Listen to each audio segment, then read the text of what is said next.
여러분, 집 떠나 있는 나그네가 집에 돌아가고 싶은 마음이 없다면 그건 문제가 있겠죠.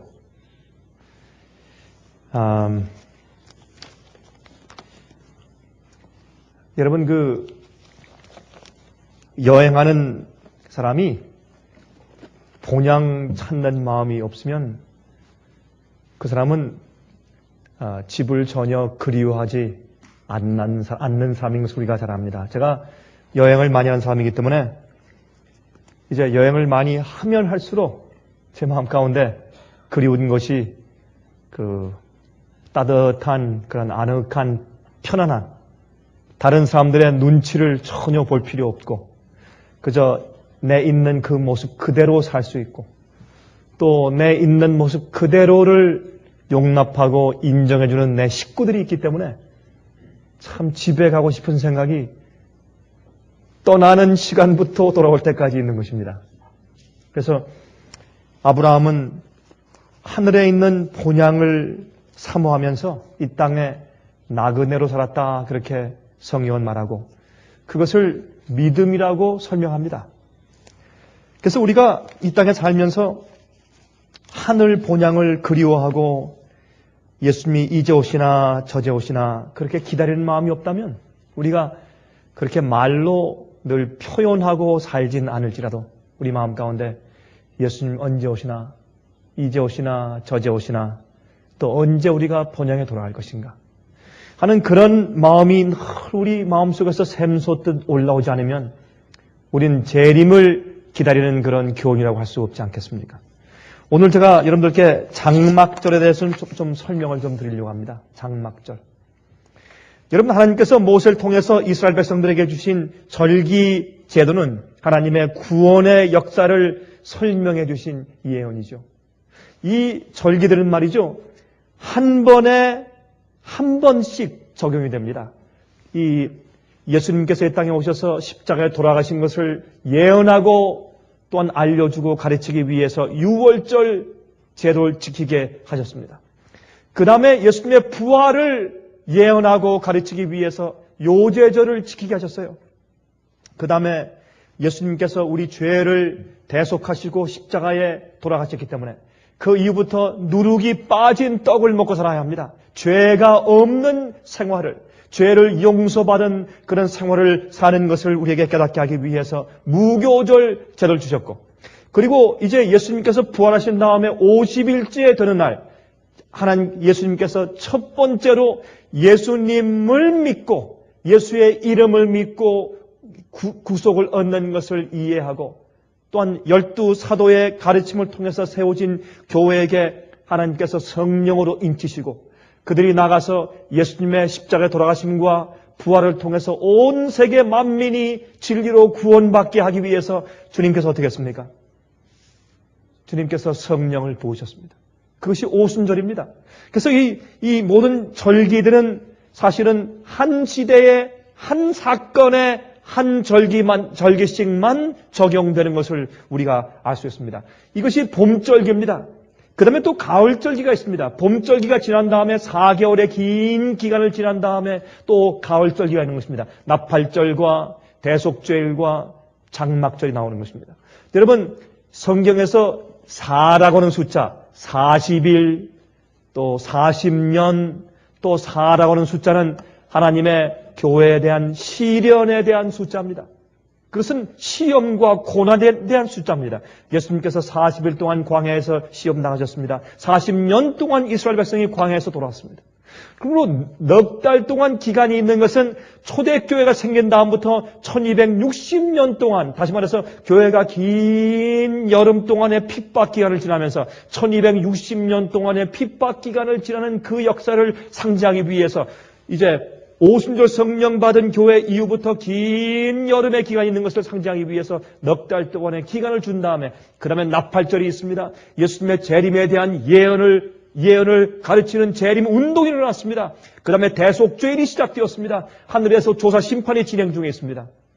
여러분, 이러한 것을 우리에게 상징하고 예언하고 우리를 가르치시기 위해서 이런 절기들을 주셨는데 이러한 절기의 제일 마지막이 장막절이거든요. 장막절은 바로 우리에게 해당되는 것입니다.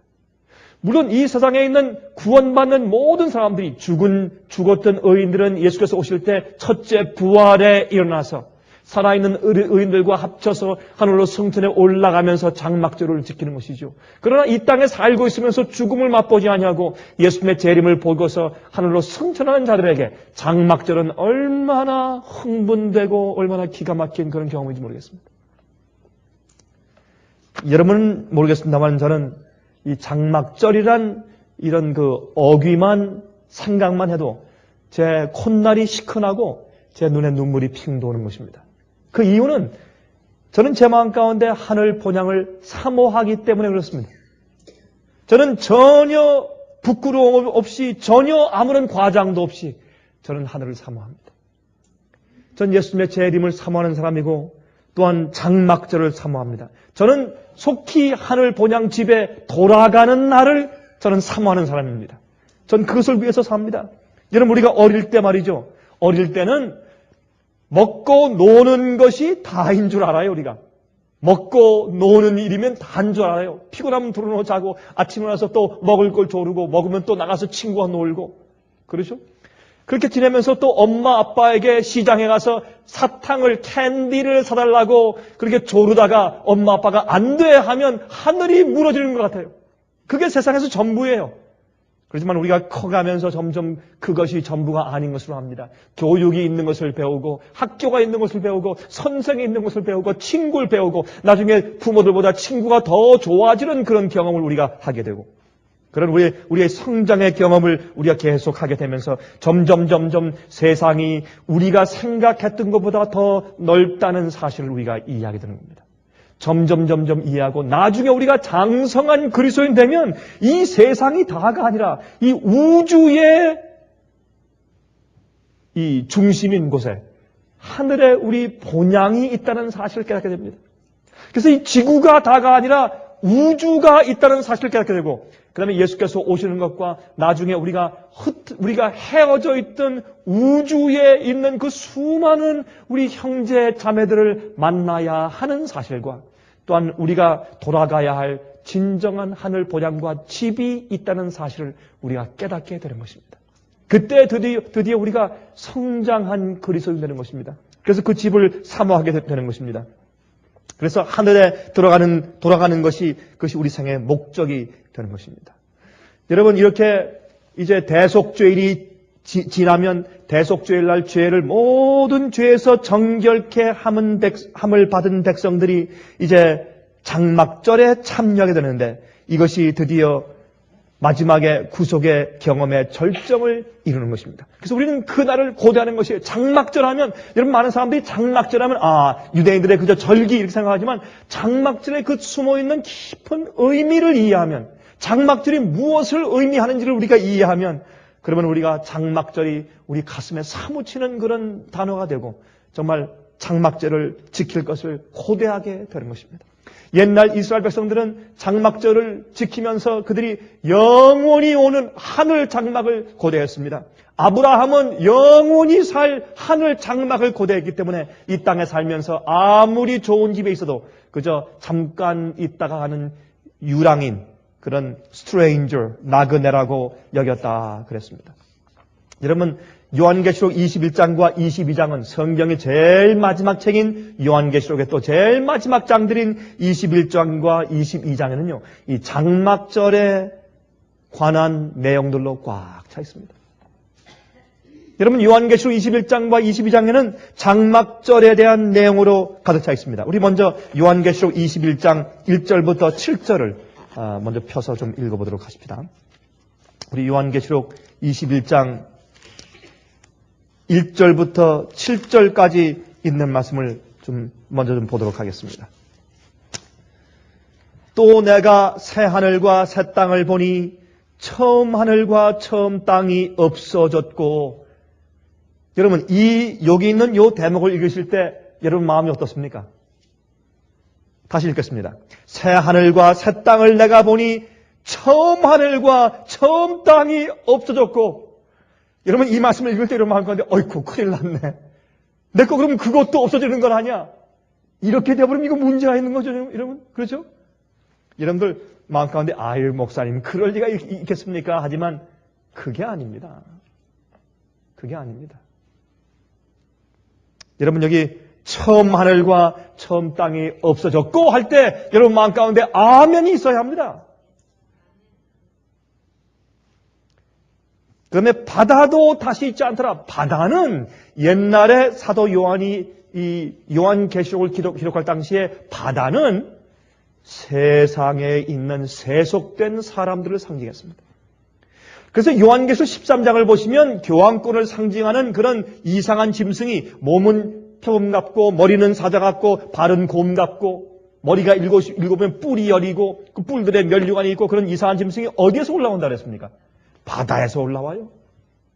물은 세상에 많은 사람들을 상징하죠.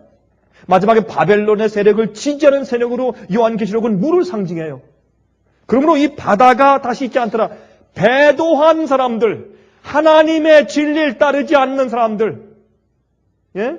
말씀대로 살지 않는 사람들, 세상에 붙어있는 사람들을, 땅에 속한 사람들은 더 이상 없단 말입니다. 그런 영적인 의미도 여기에 포함되어 있어요. 또 무엇이 있습니까? 여러분 이 사도 요한은 지금 어디 가서 계시를 받고 있어요? 육지에서 받고 있어요? 섬에서 받고 있어요? 섬에서. 헬라, 그리스 나라 바로 옆에 고린도에서 멀지 않은 곳에 반모란 섬에 지금 유배당에 끌려가 있는 것입니다. 거기서 지금 계시를 받고 있는데 계시를 받을 때 지금 그가 계시에서 어디서 받는 거예요? 지중해를 보면서 계시를 받고 있는 거죠. 그래서 거기서 지금 짐승들이 올라오는 것은 마치 지중해 그 바다에서 짐승이 올라오는 것처럼 지금 계시 가운데 보고 있는 겁니다. 거기에 이제 바다가 파도가 팍 몰려와서 거기에 있는 참 이 바위들에 쳐 때리는 그런 모습을 보면서 그가 집에 돌아갈 수 없는 이유는 바다 때문에. 여러분 옛날에 우리 한국의 유행가 가운데 그런 유행가가 있어요. 그렇죠?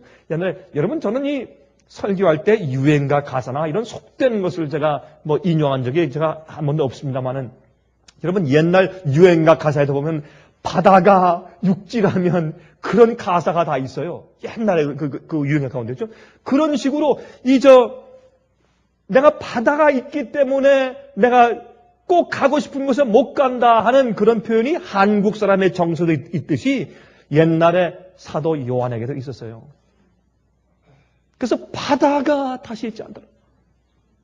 바다가. 하나님과 우리가 하나가 되었어요. 이 세상에 있는 교회와 하늘 교회가 하나가 되었어요. 옛날 아담과 해와가 창조받았을 때 당시처럼 우리가 날라서 우리가 원하는 어느 곳이든지 갈 수 있어요. 막힌 것이 없어요. 왜요? 죄가 없어졌기 때문에. 이사야 59장 2절에 말씀하기를 죄가 하나님과 우리 사이를 내었다 그랬습니다. 죄가 없어졌으므로 우리는 이제 이 하늘과 우리가 하나가 되는 것입니다. 2절 보십시다. 또 내가 보매 거룩한 성 새 예루살렘이 하나님께로부터 하늘에서 내려오니 그 예비한 것이 신부가 남편을 위하여 단장한 것 같더라. 그 당시에 가장 아름다운 것은 결혼식 날 신부 화장이 가장 아름다웠던 모양입니다. 내가 들으니 보좌에서 큰 음성이 나서 가로되 보라 하나님의 장막이 사람들과 함께 있으며 이 번역이 잘 됐어요. 이게 장막절이에요. 하나님의 장막이 하나님께서 우리 인간과 함께 텐트를 치고 함께 사신단 말입니다. 그게 장막절이에요. 하나님이 저희와 함께 거하시니 저희는 하나님의 백성이 되고 하나님은 친히 저희와 함께 계셔서 모든 눈물을 그 눈에서 씻기심에 다시 사망이 없고 애통하는 것이나 곡하는 것이나 아픈 것이 다시 있지 아니하리니 처음 것들이 다 지나갔음이라. 보좌에 앉으신 이가 가라사대 보라 내가 이 만물을 새롭게 하노라 하시고 또 가라사대 이 말은 신실하고 참되니 기록하라 하시고 또 내게 말씀하시되 이루었도다 나는 알파와 오메가요 처음과 나중이라 내가 생명수 샘물로 목마른 자들에게 값없이 주리니 그랬습니다. 내가 목마른 자들에게 값없이 주겠다. 내가 생명수 생물로 목마른 자들에게 내가 값없이 주겠다. 여러분들이시여. 여러분 목마르지 않습니까? 그냥 물이 아니라 하늘의 생명수 때문에 여러분 목마르지 않느냐 말입니다. 여러분 예수님의 임재 때문에 목마르고 성령의 은혜 때문에 목마르고 하늘의 평화와 하늘의 참된 안식 때문에 목마라야 합니다. 우리 마음 가운데. 목마른 자들에게 내가 값없이 주겠다. 생명수 샘물로 목마른 자들에게 값없이 주리니. 여러분 왜 값없이 준다는 말인 줄 아세요? 여러분 구원은 값이 없어요. 예수님의 피의 보혈로 우리를 구속하시는 것은 값이 없어요. 값없는 구원이에요. 예수님의 피의 보혈의 은혜는 값없이 주시는 것이에요. 왜 그래요? 여러분 선물을 지금 이제 우리 요새 선물을 주고받는 그런 시즌이 됐죠? 선물은요. 여러분 선물을 남한테 줄 때 선물 포장을 할 때 말이죠. 혹시 실수해가지고 그 가격표를 안 띄고 줬을 때 그러면 그 문제가 생기죠. 그렇죠? 비싼 거든지 싼 거든지 선물을 포장해서 보냈는데 선물을 받는 사람이 딱 받아서 펴보니까 어떻게 해요? 거의 7불. 그럼 이거 문제가 있죠? 받는 사람이 그건 선물 같은 느낌이 안 들어가요. 이게 왜 여기 가격표를 왜 여기 그냥 띄지 않고 죽었을까? 또 200불 하면 300불 하면 300불짜리라는 그런 비싼 거라는 어떤 것을 표현하기 위해서 한 것인지 가격표가 떨어지지 않고 선물에 붙은 채로 집에 오면 그걸 뜯어보고서 선물을 뜯어보고서 가격표를 같이 보는 사람은 마음 가운데 문제가 생겨요. 가격표 때문에 선물이 안 되는 거예요. 맞습니까? 그래서 성경에 하나님께서 말씀하기를 내 구원과 나의 보혈은 무엇이라? 값이 없다. 값없이 준다는 거예요. 어떻게 예수님의 보혈의 값을 매기겠어요, 여러분? 어떻게 하늘을 값을 매기겠으며 우리가 영원히 살 수 있는 그 특권을 어떻게 값을 매길 수 있으며 우리가 하늘에 가서 하늘 우주를 우리의 것으로 한다는 기업을 받는 그 일에 프라이스 태그를 정가표를 붙일 수 있겠어요? 어떻게 거기에 값이 있을 수 있어요? 값 없는 거예요. 그럼 우리 억장이 막히는 거예요. 어떻게 이 엄청난 것이 내 것이냐 말이에요. 그래서 우리의 찬송이 영원토록 하나님께 찬송과 영광을 돌리기에 합당하다. 어린 양은 우리의 찬송과 영광을 받으시기에 합당한 분이다. 영원토록. 그래서 여러분 지금 우리 읽었지만은 이 요한계시록 21장과 22장에는 장막절에 대한 이런 이야기가 가득 들어있는 것이 바로 이 요한계시록 마지막이에요. 그래서 우리가 제가 말씀드렸죠. 장막절만 하면 제 마음이 뭉클한 이유가 장막절의 의미를 제가 이해하기 때문에 그래요. 우리가 지금 앞으로 고대하는 것은 한 가지 절기밖에 남지 않았는데 그것은 장막절 절기예요. 그때는 우리가 하늘로 올라가서 하나님이 우리와 함께 거하시는 곳이에요. 여기 하나님께서 친히 저희와 함께 계셔서 모든 눈물을 그 눈에서 씻기심에 다시 사망이 없고 애통하는 것이 없고. 여러분 한 번은 제가 이걸 본 적이 있어요. 어린애가 말이죠. 저쪽에서 얻어맞고서 막 울면서 엄마하고 막 이렇게 달려오니까 일하고 있던 엄마가 그저 손을 이렇게 씻고서 말이죠. 이저 소매로 이렇게 해서 딱 걔를 안더니 말이죠. 눈물을 탁 쏘면서 괜찮아. 엄마가 있어. 근데 그걸 보면서 한 번은 그걸 보면서 이 말씀 생각이 나더라고요. 야, 주님, 우리가 이 세상에서 여기서 맞고 저기서 얻어 터지고 큰 얻어 터지고 우리가 나중에 주님께 달려갈 때 예수님께서 눈물 씻기면서 이제 괜찮아. 이제 마귀는 없어. 내가 영원히 이겼어. 괜찮아. 우리의 눈물 씻겨주실 때 우리의 한이 다 씻겨나가는 거예요. 여러분 마음 가운데 여러분 한이 있으세요? 우린 다 한 맺힌 사람들이에요. 여러분 참 제 말이 신감이 좀 안 나시는 모양이네. 우린 다 한 맺힌 사람들이요. 사실은 저도 세상에서 한이 맺혀 있어요. 어떤 때는 억울한 것도 많고 한이 맺혀 있어요. 여러분 제가 뭐 한이 맺혔다고 맨날 무슨 원망하는 사람은 아니에요. 우리가 항상 기뻐해야죠. 그러니까 우리는 이 세상에서 마귀와 죄와 세상의 시련들의 한이 맺힌 사람들이에요. 우리는 주님의 위로가 필요한 사람들이에요. 우리 눈물을 주님께서 소매로 우리 눈물을 씻어주실 때 더 이상 슬픔이 없고 더 이상 애통하는 것이 없고 곡하는 것이 없어요.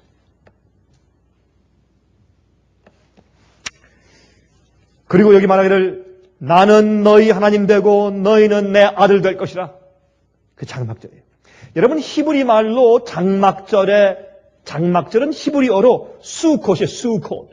수콧이 장막절에 대한 그 히브리어인데 이 수콧이라는 뜻이 막 재밌어요. 이 장막절 수콧이라는 히브리 말의 뜻은 거한다, dwell 그런 뜻이에요. 이게 장막절 그런 뜻이에요. 그러니까 어디 거한단 말이에요. 텐트를 치고 집을 짓고 거기 산다 그런 뜻이에요. 그런데 이 장막절에 대한 헬라이 거한다, 산다라고 하는 이 히브리 말 수콧을 헬라 말로 번역하면 스케네. 이런 헬라 말과 그 다음에 이 히브리 말에서 거기에서 도래해서 우리가 부르는 그런 하나님의 영광의 이름이 있어요. 무슨 영광이요?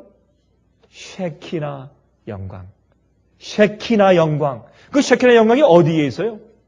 지성소에 있어요. 법궤 위에 있어요. 그것은 하나님의 임재를 상징하는데 우리 인간들 가운데 같이 거하시는 분, 그것이 쉐키나예요.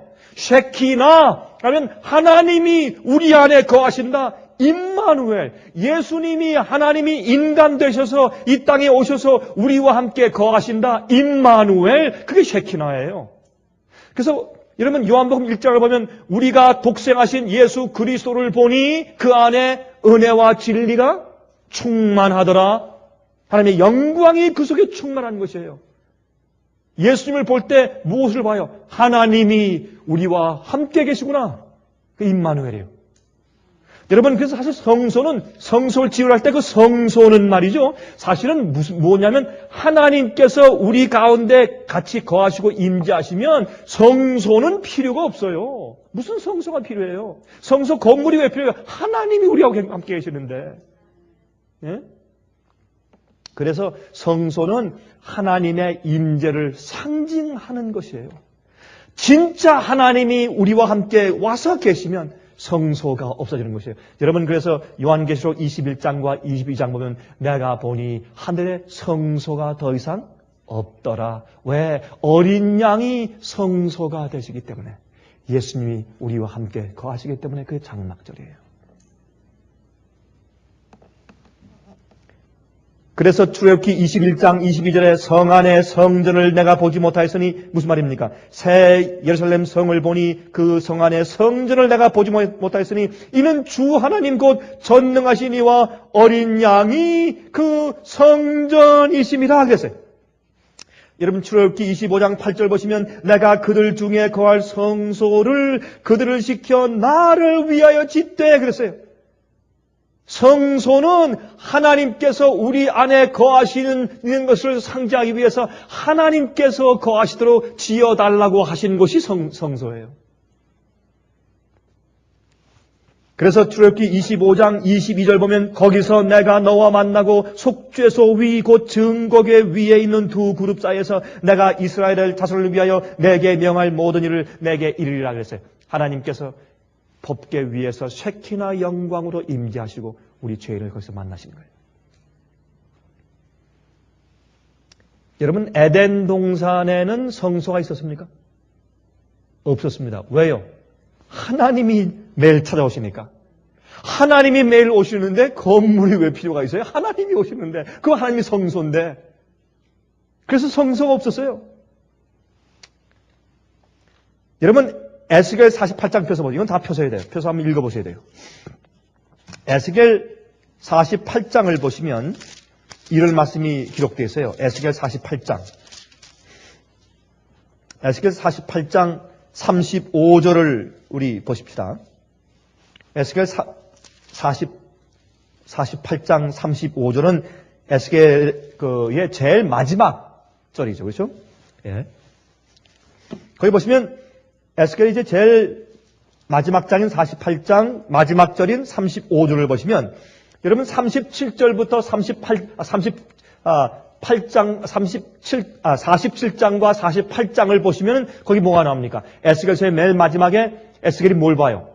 계시 가운데서 새로운 성전을 봐요. 예루살렘 성전이 아니고 새롭게 지은 성전을 보는데 거기 어떻게 성전에서부터 물이 나와요. 물이. 하나님의 보좌로부터 물이 막 나오는데 물이 가면 갈수록 점점 발을 채우더니 무릎, 나중에 헤엄칠 만한 물이 돼요. 그렇죠?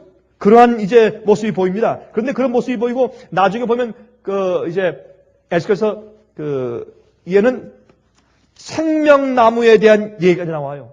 그래서 이거는 사실은 에덴 동산이 회복되는 데 대한 계시예요. 에스겔 마지막에 있는 계시는. 근데 거기에 에스겔서 48장 35절 제일 마지막 절에 이렇게 말씀했어요. 그 사면의 도합이 1만 8천 척이라.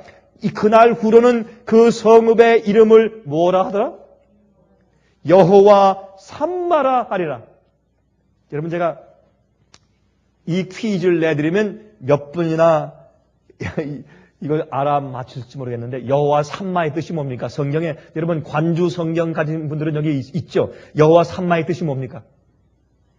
한번 보세요. 관주 성경 가진 분이 뭐예요? 한번 읽어보세요. 여호와가 거기 계시다. 그게 뭐냐면 The Lord is there. 그게 뭐예요? 장막절이요. 하나님 여호와가 거기 거하신다 그 말이에요.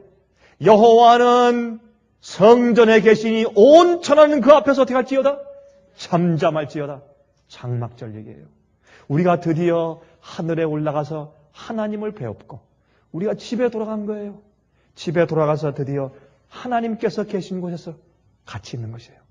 그 다음에 천년기가 지난 다음에 새 예루살렘 성이 이 땅에 내려올 때 우리가 다시 이 지구로 내려오면 그다음에 하나님의 보좌가 이 땅에 계시고 하나님이 우리와 함께 살기 위해서 이 지구로 오시는 것이에요.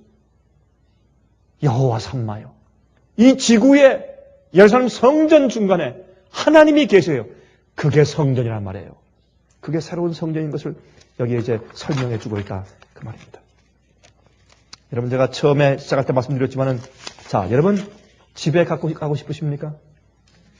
정말 여러분, 하늘 본향에 여러분 정말 돌아가고 싶으세요? 나그네가 여행하고 하다가 집에 돌아갈 마음이 생기지 않으면 그 사람은 문제가 있지 않습니까, 여러분? 우리도 이 세상에서 마찬가지입니다. 여러분, 요한 에스겔서 47장을 보세요, 이제. 에스겔서 47장 12절. 47장 12절에 다음과 같이 말씀되어 있는 것을 볼 수 있습니다.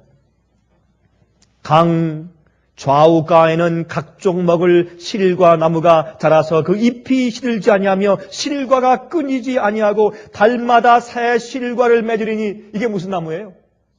달마다 새 실과를 맺으니까 생명나무 아니에요. 그 물이 성소로 말미암아 나옴이라. 성소에서 생명강수가 나와요. 그 실과는 먹을 만하고 그 잎사귀는 약재료가 되리라. 이게 여러분 이 얘기가 무엇입니까? 에덴 동산 얘기 아니에요? 이게 장막절 얘기예요. 제가 그래서 장막절 하면 저는 콧날이 시큰하단 말이에요. 모르는 사람은 장막절 하면 옛날 유대인들의 그 절기 가운데 하나이지 않았는가? 그리고 끝나지만은 그러나 장막절의 뜻을 아는 사람은 콧날이 시큰한 거예요. 가슴이 메이고. 왜? 우리가 집에 가고 싶기 때문에. 우리는 나그네이기 때문에 그렇습니다. 여러분 에스겔서 47장 13절 보세요. 그 다음에 13절 보실래요? 여기에 누가 들어가는 거 보세요. 나 주 여호와가 말하노라. 너희는 이 지게대로 이스라엘 12지파에게 이 땅을 나누어 기업이 되게 하되 요셉에게는 분깃이 몇 개예요? 2분깃이니라. 여러분 참 재미있는 얘기예요. 요셉에게는 분깃이 2개예요. 요셉의 아들이 몇 있었습니까? 2 있었어요. 요셉의 아들의 이름이 뭐예요? 에브라임과 므낫세. 에브라임과 므낫세예요. 근데 에브라임은 어떻게 해요? 에브라임은 타락한 북방 이스라엘의 대표였어요. 우상 숭배의 상징이에요. 그래서 에브라임 지파는 구원받지 못하는 사람들로 상징되어 버렸습니다. 그러므로 어떻게 해요? 나중에 요한계시록 7장에 가서 14만 4천 얘기를 말씀하실 때 14만 4천이 12지파 각 지파에서 12,000명씩 나와서 14만 4천이 되는데 거기서 각 지파에서 12,000명씩 나오는데 그 지파를 보시면 거기에 에브라임 지파가 빠졌고 단 지파가 빠졌고 누가 들어갔어요? 요셉과 므낫세가 들어갔어요. 여러분 요셉의 자손들은 요셉은 2분깃이 있어요. 2지파의 분깃이 있어요. 요셉은. 그래서 14만 4천의 12지파가 상징된 영적인 이스라엘 백성을 상징하는 12지파에는 거기는 요셉 지파와 그 아들 므낫세 지파 둘이 들어간 겁니다. 왜 그렇습니까? 요셉은 자기 형들에게 어떻게 해요? 노예로 팔려갔다가 왕된 사람이에요. 우리도 우리 형제였던 타락한 천사들과 루스벨 마귀에게 팔려서 죄의 노예가 됐어요. 그러나 예수 그리스도의 피의 은혜를 통해서, 보혈을 통해서 우리가 무엇이 됩니까? 왕이 되는 거예요. 그래서 사실은 우리는, 요셉은 구원받는 마지막 백성들을 상징해요. 요셉은. 그리고 또 요셉은 뭘 합니까? 하나님의 백성들을 기근 가운데서 죽지 않게 그들을 보호해요. 그들을 불러다가 고센 땅에 살게 하면서 거기서 양식이 없을 때 먹고 살 수 있게 양식을 대주는 사람의 상징이요. 그것이 요셉입니다. 여러분, 마지막 시대에도 정말 기근이, 말씀의 기근이 있는 시대에 사람들이 말씀을 찾기 위해서 동분서주하지만 말씀을 찾지 못해서 헐레벌떡하고 목마르고 굶주린 사람들에게 진리를 전해줌으로 그 사람들이 먹고 살게 해주는 사람이 요셉의 상징이에요. 그게 마지막 참 교회의 상징이에요. 그 사람들은. 그 요셉은 두 지파를 차지해요. 요셉이. 그런데 왜 두 지파인 줄 아십니까? 예? 레위 지파가 빠져요. 왜요? 레위 지파는 분깃이 없어요. 하나님의 성소에서 섬기는 사람들이에요. 14만 4천은 여러분 7장, 계시록 7장 끝에 보면 어떻게 됐어요? 그들이 하나님의 보좌에서 하나님을 밤낮 섬겨요. 뭐 하는 거예요, 그게? 레위 지파요. 제사장 지파요. 이런 모든 얘기가 사실은 장막절 얘기와 전부 어울려서 기록되어 있는 것을 알 수 있어요. 여러분, 그래서 아가서 2장 16절 보면 이렇게 말씀되어 있어요. 나의 사랑하는 자는 내게 속하였고 나는 그에게 속하였구나. 이게 남편과 아내가 하나로 화합한 것이에요. 나의 사랑하는 자는 내게 속하였고 나는 그에게 속하였구나. 여러분, 이 교회와 그리스도 사이를 부부관계로 묘사했죠. 에베소 5장. 그렇죠? 부부관계를 설명하면서 크고다 이 비밀이요. 이것은 교회와 그리스도를 말하는 것이라. 그렇게 말을 했어요. 사도 바울은. 바로 이것이 참 장막절에 헤어져 있던 부부가 만나는 것이, 신랑 되신 예수와 신부들인 구원받은 백성들이 만나서 연합하는 것이 장막절 얘기입니다. 그때는 모세에게도 보여주지 않았던 하나님의 얼굴을 우리에게 보여주세요. 모세도 볼 수 없었던 하나님의 얼굴을 우리는 항상 대하며 살게 돼요. 그것이 장막절이에요. 그래서 계시록 22장 3절과 4절에 말씀하기를 다시 저주가 없으며 하나님과 그 어린 양의 보좌가 그 가운데 있으리니 그의 종들이 그를 섬기며 그의 얼굴을 볼 터이요. 그의 이름도 저희 이마에 있으리라. 그의 얼굴을 볼 터이요. 항상 하나님의 얼굴을 봐요. 여러분 목마르세요? 여러분 영적으로 목마르세요? 여러분들이 영적으로 목마르고 하나님에 대해서 배고프고 장막절이 배고프고, 예? 정말 요새 어떤 사람들은 배가 고프다 하는 얘기 같다. 쌀이 고프다. 예? 사랑이 고프다. 이제 그런 말을 해요. 한국에서 요새 여러분 요새 한국에 가면 알아듣질 못할 말이 많아요. 요즘에 새로운 그 은혜들이 많기 때문에 요새 젊은 사람들이 해요. 어떤 사람들은 말이죠. 술이 고프다 그래요. 참나 그 얘기는 참 듣기 싫다고. 왜 술이 고파요? 그게 술이 고프면 안 되지.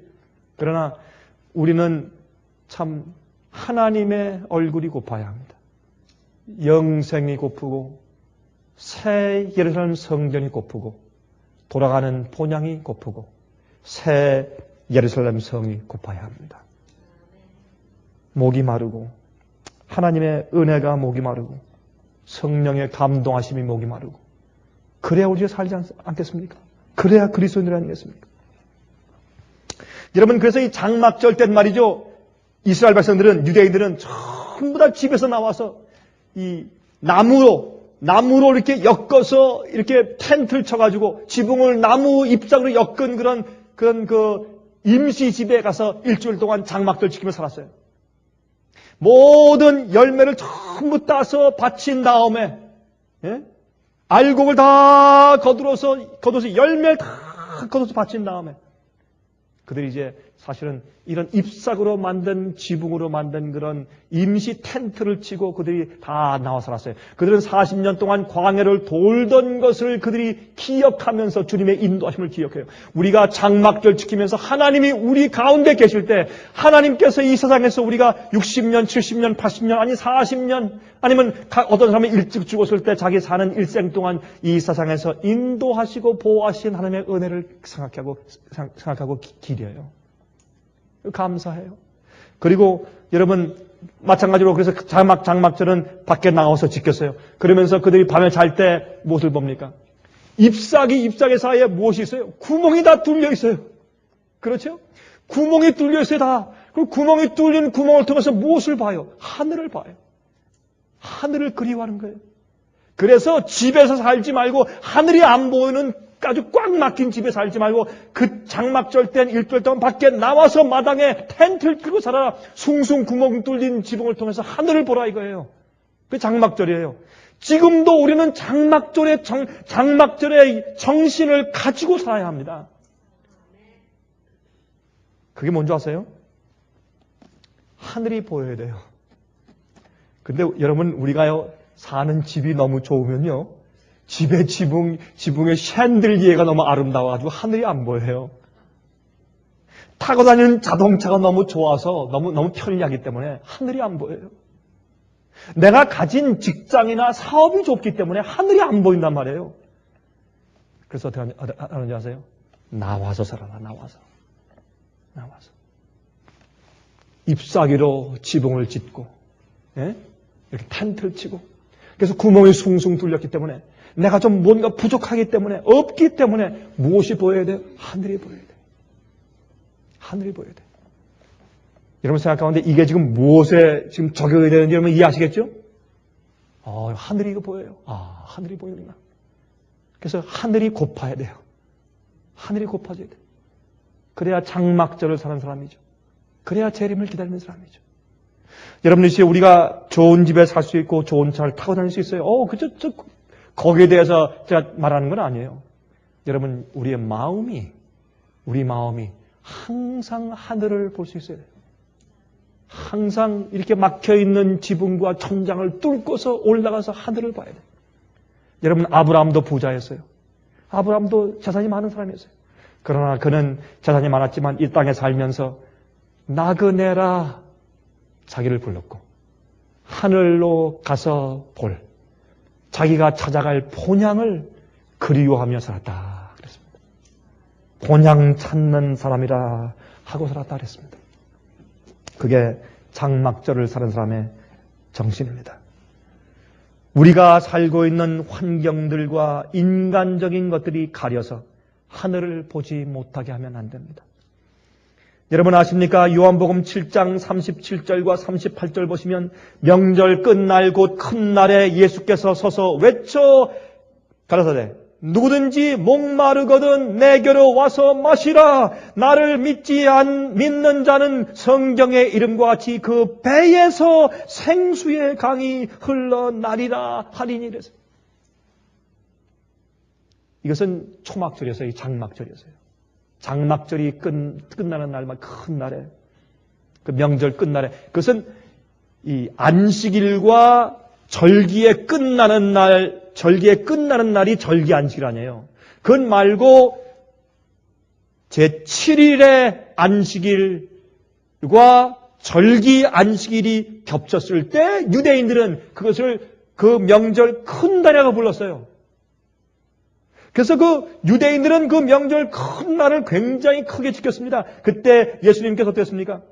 그때 이 장막절의 그 끝에 이 의미의 놀라운 그 깊이를 이해하지 못하고 사람들이 그저 쭉 쳐져가지고 하늘도 그리워하지 않고 의도 그리워하지 않는 채 그들이 왔다 갔다 할 때 주님이 답답하셔서 조용히 그저 올라가셨다가 답답해서 오죽 답답했으면 주님께서 성전 앞에 뛰어 올라가서 큰 소리로 말씀하기를 누구든지 목마르거든 내게 와서 마시라. 내게 이 생명수를 마시면 그 배에서 생수의 강이 흘러날 것이라. 이것은 앞으로 올 장막절날 우리가 하나님과 함께 거하면서 하나님의 보좌 밑에서 생명 강수가 흘러나오는 것을 상징하지 않습니까? 인류는 하나님의 임재에서 쫓겨난 이후부터 항상 하나님과 함께 살 그날을 목마르게 기다려왔습니다. 그렇죠? 우리가 목마르고 우리가 배고픈 것은 뭐냐면 하나님의 임재입니다.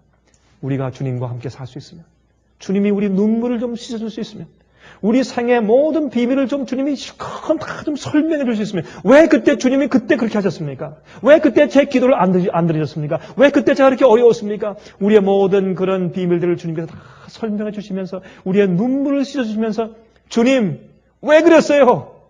내가 그때 너와 가장 가까이 있었던 것을 너는 볼 수 없었지? 하며 우리의 눈물을 씻겨주실 때 그것이 장막절입니다. 전 그날을 사모하고 고대합니다. 전 그날을 고대합니다. 그래서 성경은 이런 말씀으로 끝냅니다. 요한계시록 22장 17절에 성령과 신부가 말씀하시기를 오라 하시는도다. 듣는 자도 오라 할 것이요 목마른 자도 올 것이요 또 원하는 자는 값없이 생명수를 받으라 하시더라. 그래서 장막절날 초막절날 예수님께서 목마른 자는 나 내게로 오라 라고 소리를 지르신 것이에요. 그것이 장막절에 대한 얘기이기 때문에 하나님의 임재로부터 이제는 더 이상 우리가 목마르지 아니할 영원한 생명수가 콸콸콸콸 넘쳐서 흘러나오는 것입니다. 그리고 우리 영원히 먹고서 죽지 아니할 생명나무 과실이 우리 것이 되는 것입니다. 드디어 하나님께서 우리와 함께 텐트를 치고 같이 거하실 것이기 때문에 여러분이시여 예수님 속히 오십니다. 늘 돌아갈 하늘을 바라보시고 사시기를 간절히 바랍니다. 하늘에 계신 우리 아버지시여, 우리가 진심으로 우리가 돌아갈 하늘을 그리워합니다. 우리가 영적으로 참으로 목마르고 배가 고프오니 주님이시여 주의 약속을 이루사 하늘 본향에 가기 전에 영적으로 저에게 생명 강수를 먹여서 저희 목을 죽여주시고 또한 하늘에서 내려오는 영적인 생명의 떡을 먹이사 저희를 살려주시길 기도합니다. 주여 우리가 이 땅에서 나그네 이오니 주여 저희의 발길을 인도하시고 저희 손목 잡아주셔서 주님 오셔서 우리를 하늘로 승천에 데려가시면서 장막절에서 우리와 함께 거하실 때까지 저희를 붙들어 주시옵소서. 살아계시고 저희를 구원하시고 값없는 생명수를 주시는 예수 그리스도의 거룩하신 이름을 의지해서 간절하게 기도합니다. 아멘. 은혜 많이 받으셨습니까?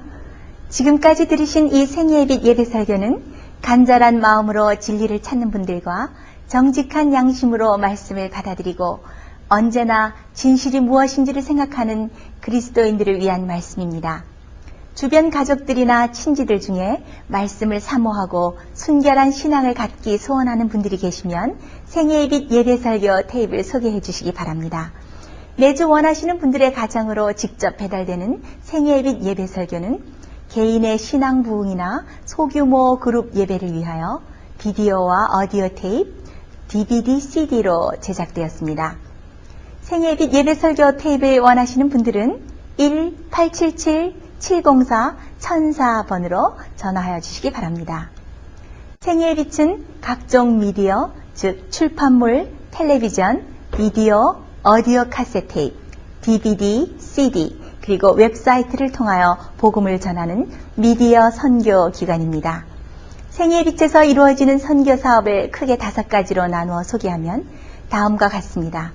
첫째로 생애빛은 가정과 건강과 참된 신앙을 소개하는 월간지 살아남는 이들을 매달 발간하고 있습니다. 가정과 건강 문제뿐만 아니라 참된 신앙과 성경에 나타나 있는 중요한 진리들에 대하여 매달 깊이 있게 다루는 최고의 신앙지입니다. 둘째로 생애의 빛은 미국의 주요 도시에서 텔레비전 선교 방송을 하고 있습니다. 많은 분들은 생애의 빛 선교 방송을 통하여 복음을 발견하고 새로운 생애를 살아가고 있습니다. 셋째로 생애의 빛에서는 우편 통신을 통하여 평신도들의 성경 연구를 도와드리는 성경통신학교를 운영하고 있습니다. 성경에 나타나 있는 중요한 문제들에 대하여 체계 있게 공부하기를 원하시는 분들은 성경 연구 단기 코스와 계시록을 통한 성경 교리 연구, 또한 요한계시록 연구 과목을 신청하시기 바랍니다. 교재 및 모든 비용이 무료인 생애의 빛 성경 연구 과정을 통하여 복음과 예언 문제를 가장 쉽고 체계 있게 공부하시기 바랍니다. 넷째로 생애의 빛은 예언 연구를 위하여 특별하게 제작된 비디오 시리즈를 나누어 드리고 있습니다. 성경 구약과 신약의 대표적 예언서인 다니엘서와 요한계시록을 처음부터 마지막까지 자세하게 해설해 드리는 예언 연구 비디오 시리즈를 통하여 많은 분들이 성경과 미래에 대한 새로운 시야를 가지고 살아가게 되었습니다. 마지막 시대의 복음과 비밀이 담겨져 있는 다니엘과 요한계시록 비디오 시리즈를 신청하셔서 새로운 영적 부흥을 체험하시기 바랍니다. 다섯째로 생애의 빛은 생애의 빛 원장이신 강병국 목사님의 예배 설교가 담겨져 있는 비디오와 오디오 테이프, DVD나 CD를 원하는 모든 그리스도인들에게 나누어 드리고 있습니다. 매주 생애의 빛 예배 설교 테이프를 받기 원하시는 분들은 생애의 빛으로 연락하여 신청하여 주시기 바랍니다. 끝으로 생애의 빛 선교 사업에 대해서 좀 더 자세하게 알기 원하시는 분들은 웹사이트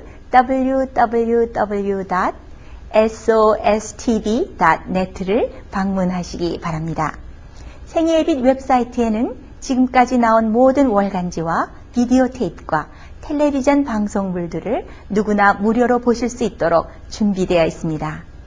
지금까지 소개해드린 생애의 빛 선교 교재들 중에서 원하시는 책자나 테이프 있으시면 무료 전화 1877-704-1004번으로 신청하여 주시기 바랍니다.